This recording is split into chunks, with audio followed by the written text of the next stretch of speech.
নমস্কাৰ আপুনি চাই আছে খবৰ এট নিউজ 18 মই জয়ন্ত মাধৱ গোস্বামী আৰু প্ৰথমে জনা প্ৰাক্তন মুখ্যমন্ত্ৰী তৰুণ গগৈৰ স্বাস্থ্যৰ হেহতীয়া খবৰ বৰ্তমানেও সংকটজনক অৱস্থাত আছে প্ৰাক্তন মুখ্যমন্ত্ৰী তৰুণ গগৈৰ স্বাস্থ্য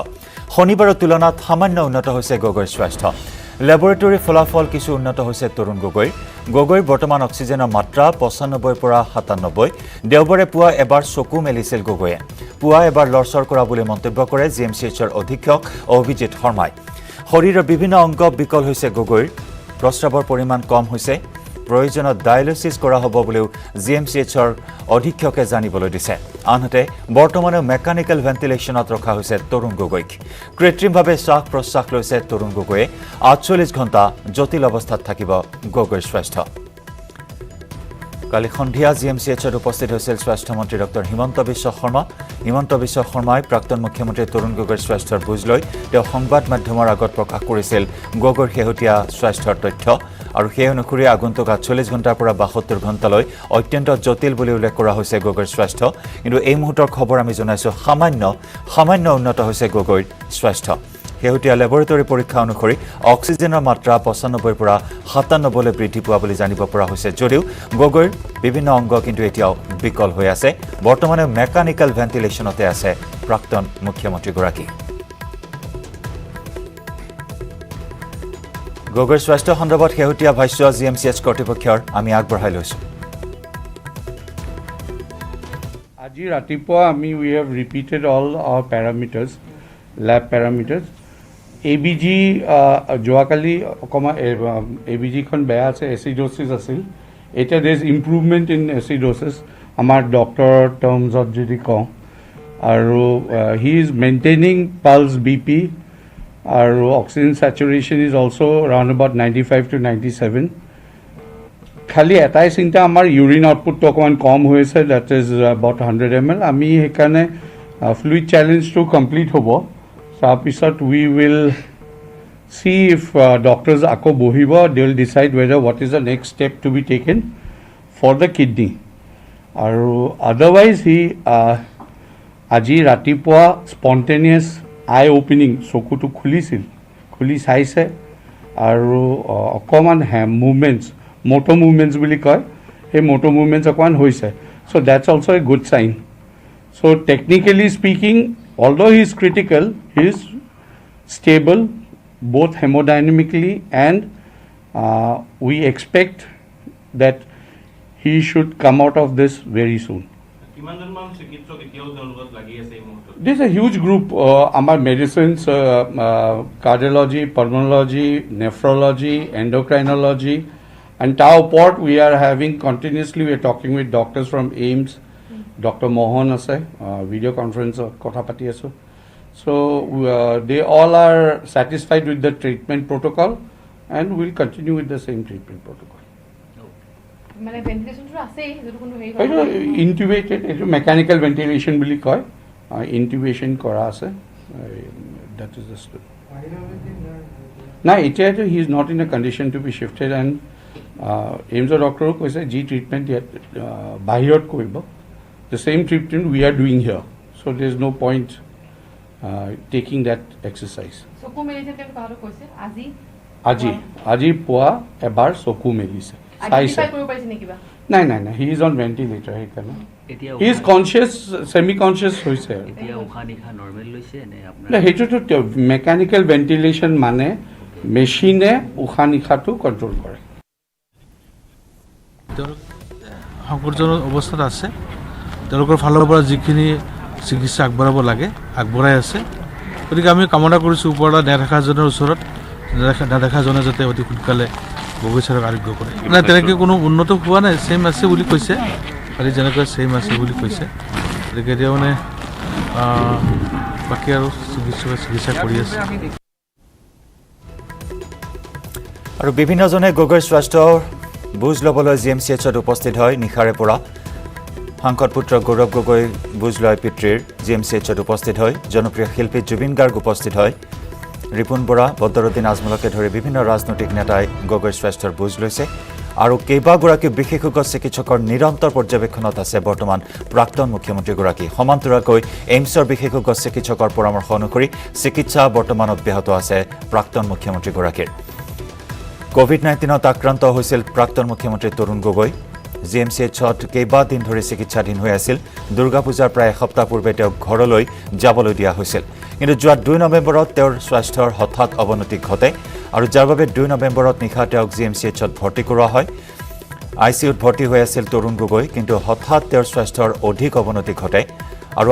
আগন্তুক 48 ঘণ্টা অত্যন্ত জটিল বুলি ইতিমধ্যে জিএমচিএইচৰ কৰ্তৃপক্ষই জানিবলৈ দিয়ে মন্ত্ৰী হিমন্ত বিশ্ব শৰ্মায়ো গগৈৰ স্বাস্থ্যৰ বুজ লৈ এই কথা জানিবলৈ দিয়ে কিন্তু আজি এই মুহূৰ্তত আমি জনাও জিএমচিএইচৰ অধীক্ষকগৰাকীয়ে জনোৱা অনুসৰি শেহতীয়া হেল্থ বুলেটিন অনুসৰি প্ৰাক্তন মুখ্যমন্ত্ৰীগৰাকীৰ স্বাস্থ্য কিছু সুস্থিৰ যদিও বৰ্তমানেও বিপদমুক্ত নহয় আৰু তৰুণ গগৈৰ স্বাস্থ্যৰ শেহতীয়া খবৰ লাভ কৰিবলৈ আমি এই মুহূৰ্তত পোনপটীয়া সম্প্ৰচাৰত সংযুক্ত হৈছোঁ জিএমচিএইচত উপস্থিত থকা আমাৰ সতীৰ্থ সাংবাদিক বলেন ভট্টাচাৰ্যৰ সৈতে বলেন ইতিমধ্যে 10 বজাত হেল্থ বুলেটিন প্ৰকাশ পাইছে জিএমচিএইচৰ অধীক্ষকগৰাকীয়ে প্ৰকাশ কৰিছে তেওঁৰ শেহতীয়া স্বাস্থ্যৰ অৱস্থা এই মুহূৰ্তত জানিব বিচাৰিছোঁ আৰু তেওঁৰ চিকিৎসাৰ ক্ষেত্ৰত কেনেকুৱা ধৰণৰ নতুন চিন্তা চৰ্চা কৰা হৈছে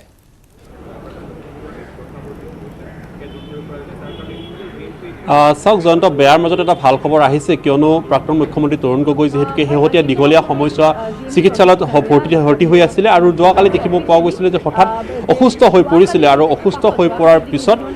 সকলোৱে এই বিষয়টোক লৈ অধিক চিন্তিত হৈ পৰিছে উদ্বিগ্ন হৈ পৰিছিলে কাৰণ সঘনে মানুহে জানিব বিচাৰিছিলে যে প্ৰাক্তন মুখ্যমন্ত্ৰীগৰাকীৰ স্বাস্থ্যৰ অৱস্থা কেনেকুৱা আৰু ৰাতিপুৱা ভাগত আমি প্ৰকাশ কৰিছিলোঁ তেখেতৰ স্বাস্থ্যৰ অৱস্থা আৰু কিছু সময় পূৰ্বে গুৱাহাটী চিকিৎসা মহাবিদ্যালয়ৰ অধীক্ষকগৰাকীয়ে প্ৰকাশ কৰিছে আৰু তেখেতে কৈছে যে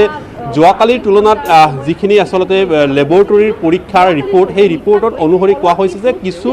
সামান্য উন্নত হোৱা বুলি কোৱা হৈছে শাৰীৰিকভাৱে তেখেতে ৰাতিপুৱা ভাগত চকু মেল খাইছিলে আৰু ঠিক একেদৰে এবাৰ লৰচৰ কৰা বুলিও ইতিমধ্যে চিকিৎসকৰ তৰফৰ পৰা কোৱা হৈছে অৰ্থাৎ এয়া আজিৰ দিনটোৰ এই মুহূৰ্তৰ কাৰণে এটা ভাল খবৰ কাৰণ যোৱাকালি অংগ প্ৰত্যংগ বিকল হোৱা বুলি স্বাস্থ্যমন্ত্ৰী হিমন্ত বিশ্ব শৰ্মাই যেতিয়া প্ৰকাশ কৰিছিলে তাৰপিছতে সমগ্ৰ প্ৰাক্তন মুখ্যমন্ত্ৰীগৰাকীৰ স্বাস্থ্যজনিত সমস্যাক লৈ সকলোৱে উদ্বিগ্ন প্ৰকাশ কৰিছিলে আৰু অধিক চিন্তিত হোৱা দেখিবলৈ পোৱা গৈছিলে কিন্তু আজিৰ এই কিছু মুহূৰ্তৰ পূৰ্বে যিহেতুকে গুৱাহাটী চিকিৎসা মহাবিদ্যালয়ৰ অধীক্ষকগৰাকীয়ে উল্লেখ কৰিছে যে শাৰীৰিকভাৱে তেখেতে অলপ লৰচৰ কৰিছে আৰু চকু মেল খাইছে অৰ্থাৎ ক'ব পাৰি এয়া আচলতে এক শুভ লক্ষণ আৰু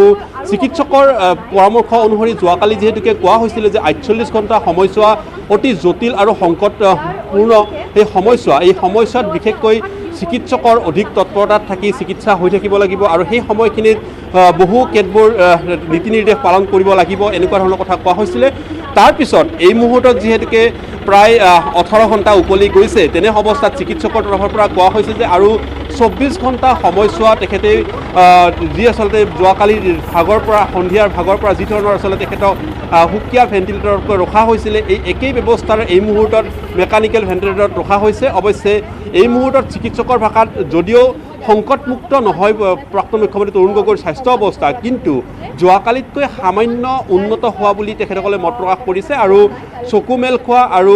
সামান্য লৰচৰ কৰাটোৱে আচলতে এক শুভ লক্ষণ বুলি ইতিমধ্যে চিকিৎসকৰ তৰফৰ পৰা তেখেতসকলে মত প্ৰকাশ কৰিছে অৰ্থাৎ ক'ব পাৰি যে এই মুহূৰ্তত প্ৰাক্তন মুখ্যমন্ত্ৰী তৰুণ গগৈৰ স্বাস্থ্য অৱস্থা অধিক সংকটমুক্ত বুলি ক'ব নোৱাৰি যদিওবা সংকটপূৰ্ণ এই অৱস্থাৰ মাজত কিছু সামান্য যেন আশাৰ ৰেঙনি এটা দেখিব পোৱা গৈছে আৰু তাৰ মাজত এই মুহূৰ্তত চিকিৎসকৰ তৰফৰ পৰা কোৱা হৈছে যে এইমছৰ চিকিৎসকৰ সৈতে অহৰহ প্ৰতিটো মুহূৰ্তত তেখেতসকলে যোগাযোগ স্থাপন কৰি আছে আৰু প্ৰতিটো এইমছৰ চিকিৎসকে যি ধৰণৰ পৰামৰ্শ আগবঢ়াইছে তেনেই চিকিৎসাৰে এই মুহূৰ্তত চিকিৎসা চলাই থকা হৈছে আৰু বিশেষ যি চিকিৎসকৰ দল পূৰ্বে গঠন কৰি দিয়া হৈছিলে সেই চিকিৎসকৰ দলৰ জৰিয়তে এই মুহূৰ্তত চিকিৎসা চলাই থকা হৈছে আৰু চিকিৎসকৰ তৰফৰ পৰা কোৱা হৈছে যে এই কথাও যে প্ৰস্ৰাৱ আচলতে কিছু কমোৱা বুলি আচলতে কোৱা হৈছে যে তাৰ কাৰণে এটা সমস্যাৰ সৃষ্টি হৈছে বাকী শ্বাস প্ৰশ্বাসজনিত যি সমস্যা সেই সমস্যা পূৰ্বৰ দৰেই আছে আৰু ঠিক একেদৰে কোৱা হৈছে যে মেকানিকেল ভেণ্টিলেটৰৰ যি ব্যৱস্থা কৰা হৈছিলে এই মুহূৰ্তত সেয়া অব্যাহত ৰখা হৈছে হয়তো আৰু 24 ঘণ্টা সময়ছোৱা এই একেই পৰিৱেশত তেখেতক ৰখা হ'ব চিকিৎসাৰ উদ্দেশ্যে হয় ধন্যবাদ বলেন ধন্যবাদ জ্ঞাপন কৰিছো এইখিনি মুহূৰ্তত আপোনাক আৰু আমাৰ সতীৰ্থ সাংবাদিক বলেন ভট্টাচাৰ্যই জনাইছে এইখিনি মুহূৰ্তৰ আপডেট প্ৰাক্তন মুখ্যমন্ত্ৰী তৰুণ গগৈৰ স্বাস্থ্য সন্দৰ্ভত কেইবাগৰাকী বিশেষজ্ঞ চিকিৎসক ইতিমধ্যে মেডিকেল বোৰ্ড গঠন কৰি দিয়া হৈছিল আৰু সেই অনুসৰি কেইবাগৰাকীও বিশেষজ্ঞ চিকিৎসকৰ তত্ত্বাৱধানত পৰ্যবেক্ষণত আছে প্ৰাক্তন মুখ্যমন্ত্ৰী তৰুণ গগৈ।